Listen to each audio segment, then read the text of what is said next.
What up, guys? Slash1 here with a quick update on the trophy truck. This is going to be a rather large update. I've made a ton of changes, so I'm going to try to go pretty quickly. This might take a little while. Let's see. So basically, this truck is mostly the same. I'll go front to back. Front end is the same, running Rustler top chassis deck and same slash front end. Nothing changed there, but I made a new chassis a couple days ago because I was looking at my other one and I was tired of how crooked it was, and like the wheelbase wasn't right, and it was all crooked and everything. I hated it, so I made a new one, nice and flat. It's same material, same 1/8" aluminum from the same sheet that I made my other chassis out of. Yeah, this one's a lot nicer. I got the measurements a lot better this time. The wheelbase sits just about perfect. It's a lot nicer for chassis. And this part is as crooked. But yeah, new chassis, new lower chassis. I mean, so to the middle electronics. This is a new system I got for Christmas. Thank you, Santa. This is a Castle Creations Mamba Max Pro Short Course Truck Edition ESC with the 4-pole 2400 kilovolt brushless motor. This system is a beast. I love it so much. It's lacking no power. It'll wheelie if the tires are dry. Got the sway bars on there. I've got torque for days, and it's it actually doesn't get that hot. I'll run it for like 20 minutes maybe. Run it hard too. I'll do speed runs. I'll go jumping everywhere and stuff. And the motor is barely warm. This fan on that really helps it. So I think I can gear up a couple teeth, because since it's such a low kV 2400, it doesn't go as fast as the 3500 at full speed. But so yeah, this system is great. I love how it works. It's amazing. So much better than my Valenian setup. Like 20 times better. It doesn't get as hot. Doesn't overheat after like 2 minutes or anything. It's a really nice system. Yeah, I made this. I took this little plastic piece right here. The ESC doesn't come with tabs, so I had to take this plastic tray right here from my old Rustler, and I used double-sided sticky tape to attach it to that piece, and then I screwed it into the chassis so I could remove the ESC if I need to. Yeah, receiver's the same, TQI 2.4 gigahertz. Motor mount. So on the last chassis, I decided I was tired of, I wasn't tired of it. It happened so quickly. The drive shaft was getting really bad wear right here because the motor was sitting straight, and at this point, and the pinion angle was so bad at full droop, everything, it was wearing out really quickly. I still need to buy a new outdrive and shaft piece here, as it's a little worn. But it wore out super quickly with the motor sitting flat, the motor mount sitting flat. Now the pinion angle isn't so bad. I angled it a little bit, you can see. Oops. Maybe, yeah. It's angled so it doesn't look as pretty, but it doesn't really matter because it's going to be under the body, and it's function over look for that part specifically. Yeah. Also, I got for Christmas 2 new SBC 2S 5000 milliamp 50C lipo packs. These packs are really nice. No problems or complaints so far. I'm gonna make sure to take care of these though, because they're really nice packs, and I want them to last quite a while. So yeah, that's middle section. Obviously, you may have noticed, but the upper frame I widened it by an inch. Actually, after cutting this new chassis because I didn't know I'd have to widen it. Because before, with the last chassis, I had the motor mount sitting like this, angled a little bit, and the battery still fit in between this and the plates. I had it before, I had it sitting like up here. It was sitting up here instead of in between because it wasn't the plates weren't wide enough to fit the battery in between. So this one I had to do that because I didn't have enough room right here in between that part. So yeah, that was a major change I made. So I had to I finally got some tubes put in between here, in between the plates. It's nice to feel, nice and soft, unlike the bare thread rod. Also use this as a handle so it's not hard on my fingers anymore. Yeah, that was a big change I made. So to the shocks, I guess. I've been doing a lot of changes to the shocks recently. Let's see.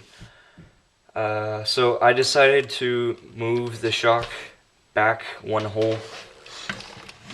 I decided to move it back one hole because I figured out that if you move it back closer to the axle, it's going to be more functional. It's going to be stiffer. So now it's almost the same as the front, just almost perfect. I love that. It works way better than before. Before I had this one up here, and it was up in these holes somewhere. I cut those out. And then I had a bypass, a fake bypass here. It wasn't functional, but I had a spring inside. I think I'll have it. I'll get it quick.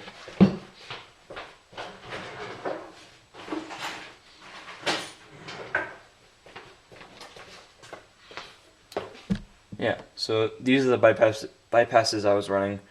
I put them like in the third hole back here, and then this one up here.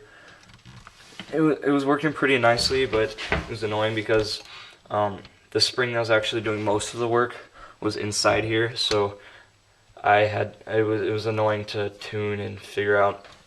So I got rid of that. I might put them in the front without springs, just above these shocks for looks. We'll see. But then, yeah, so that works a lot better.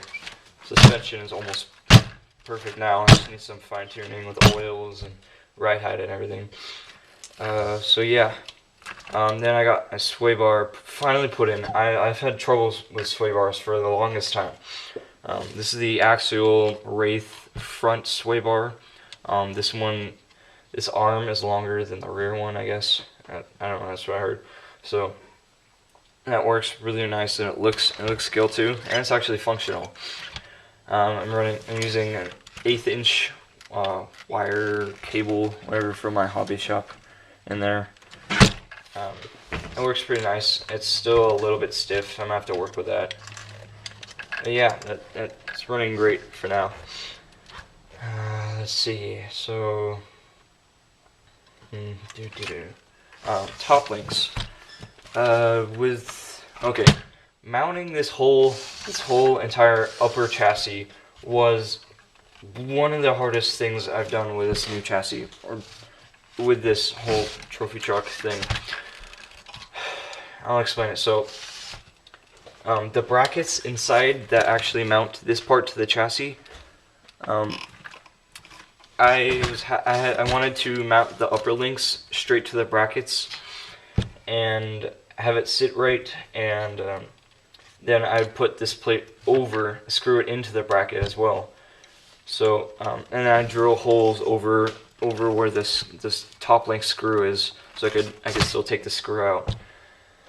That was hard because I'd changed the wheelbase. I messed up on a part and I had to redo it, and so I had to go to Home Depot because I had no more. Of course, I had no more angled aluminum, so I had to go to Home Depot, get some more, drill new holes, get that all figured out, and then mount this. That was just a pain.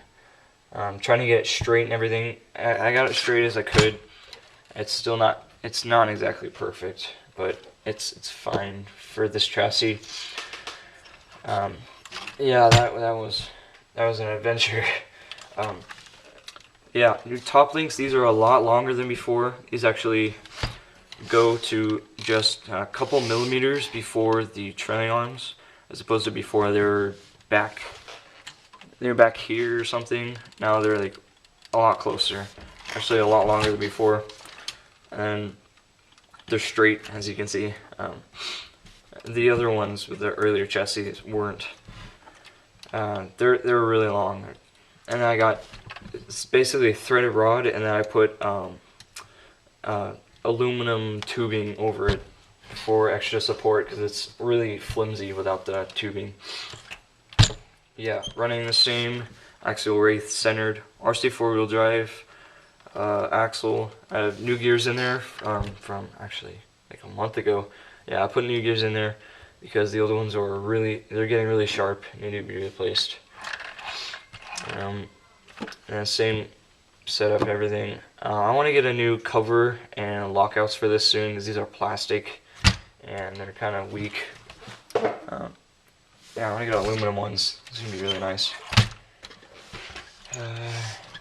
Basically, I think that's most of it. Oh yeah, with the widening of the frame, I also had to widen the spare tire mount. So now there's a gap on each side. So I might have to make a new plate soon. The spare tires. I'm also thinking about actually mounting the spare tires vertically. I gotta show you guys.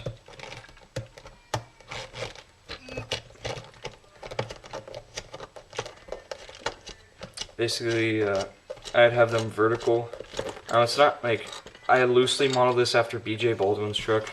After seeing Cyclone XC's, his frame was mostly the same as this one. But I'm thinking about possibly figuring out how to mount them like this. I don't know how that would look. I think it looked kind of cool. Have them like this, and then obviously I put these brackets underneath, so I could put these on the outside. And have some sort of like tubes or something running in between. You get like a number plate in there. I think that would look pretty cool. How does that look? I think that would look decent. I don't know.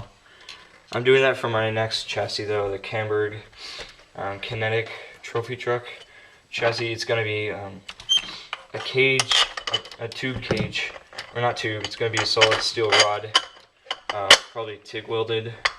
I'm taking a metal shop class next semester, so that's gonna be so fun. I'll get to put that together, and I'll have that slash 4x4 front end running with that, and really nice rear end too. It's not gonna be the same as this one. That's gonna be a really nice, really fun build to do too. Can't wait for that. Oops, I put in the wrong hole. See, this is the first hole I had for these spare tires, but I noticed that like when I was compressing the axle, it actually hit the tires and gets stuck, so I had to move it back. And of course, I accidentally put it in that hole this time. I'll fix that in a little bit. But yeah, that's my setup pretty much. So many changes. I've done a ton. I still have to. We're going out to the desert. Originally, we were going to do it. We're gonna leave tonight, but a couple problems arose, and we have to leave tomorrow morning. But yeah. So that gives me time to still make. I can still make some limit straps, which I want to do because I'm having problems with the shock rod ends breaking off. I may have fixed it, but just to be safe, I want to put on some limit straps made out of shoelace, hopefully, for scale, looks, and functionality, so it doesn't break the shocks. But yeah, that's it for today, guys. Thanks for watching. Please rate, comment, subscribe, and stay tuned for future updates. Probably won't be many because this truck is almost complete being built. Well, besides, actually I was thinking about doing mud guards on the sides. I don't know how that would look or how well they'd work. Let me know what you think. I might do them, I might not. This chassis has been a ton of work so far. I think I'm ready to start the new truck, but yeah, that's it, guys. Thanks for watching. Please rate, comment, subscribe, and stay tuned.